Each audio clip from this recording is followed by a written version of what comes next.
போன வருஷமே உன்னை பிரைவேட் ஸ்கூல்ல சேர்க்கறேன்னு சொன்னாங்க. இன்னும் கவர்மெண்ட் ஸ்கூல்ல தான் படிக்கிறியா? டேய், அவங்க அப்பா பெரிய கஞ்சன்டா, பணம் கட்டியெல்லாம் படிக்க வைக்க மாட்டாரா. அப்படியா? இலவச கேசு.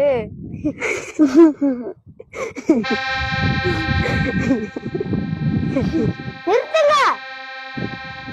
கவர்மெண்ட் ஸ்கூல்ல படிக்கிறது கேவலமா?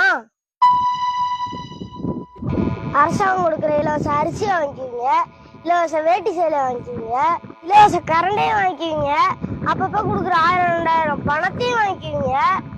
ஆனா அரசாங்கம் இலவசமா கொடுக்குற கல்வியை மட்டும் வேண்டாம்னீங்க. அரசு பள்ளியில படிக்கிறவங்களோட அப்பா எல்லாம் கஞ்சனும் இல்ல, தனியார் பள்ளியில படிக்கிறவங்களோட அப்பா எல்லாம் பணக்காரனும் இல்ல. எங்க படிக்கிறோங்கிறது முக்கியம் இல்ல, எப்படி படிக்கிறோங்கிறதுதான் முக்கியம். இப்படி ரோட்ல உட்காந்து பொழுதுபோக்கு விட்டுப்புட்டு ஒழுங்கா படிக்கிற வேலையை பாருங்க.